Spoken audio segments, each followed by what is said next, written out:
Take me back to June 27th. You and President Clinton were both in Phoenix, Arizona. He saw your plane on the tarmac. He got on board your plane. How did that visit happen? Did somebody say, hey, President Clinton's outside, he wants to come in, or did he just come in?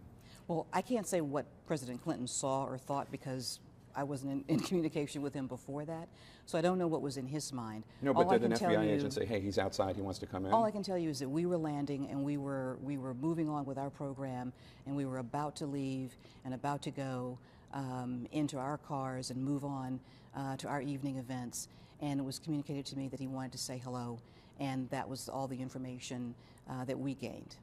Trump campaign manager Kellyanne Conway told me that that meeting, President Clinton coming to you, quote, bothered some voters because it, quote, played right into the culture of corruption, the notion that there's, quote, different set of rules for elites like the Clintons.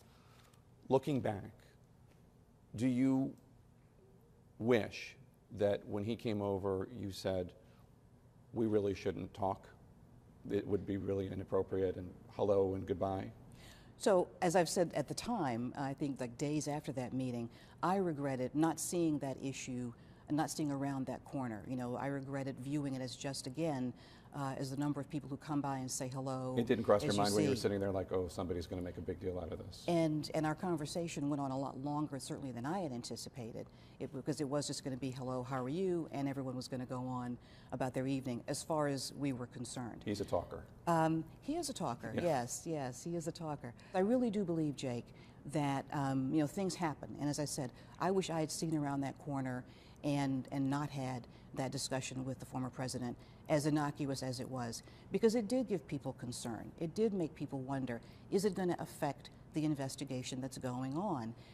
And that's not something that was an unreasonable question for anyone to ask. And my view is, and always has been, that when you are in public life or even in private life and you make a mistake, you own it.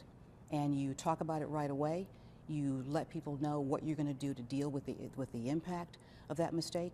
And my concern was, what impact was that going to have on people's views of the Department of Justice and the work that we were doing? So in retrospect, I'm sorry, Mr. President, it'd be inappropriate for us to talk? You wish you'd said that? Well, I do regret sitting down and having a conversation with him, because it did give people concern. Yeah. And as I said, my greatest concern has always been making sure that people understand that the Department of Justice works in a way that's independent and looks at everybody equally. And when you do something that gives people a reason to think differently, that's a problem. It was a problem for me. It was painful for me. And so I felt it was important to clarify it as quickly and as clearly and as cleanly as possible. Do you think that Director Comey's press conference was also affected by this, the idea that he wanted to be as transparent as possible in that summer press conference, because of this impression that some people might have because Bill Clinton came to you that day?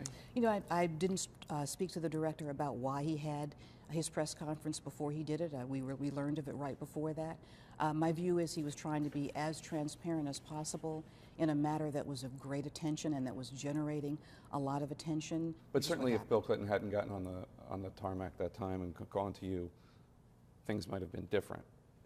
You would have had more say. You would have been able to control Comey more. It might have changed the letter that he gave at the end there.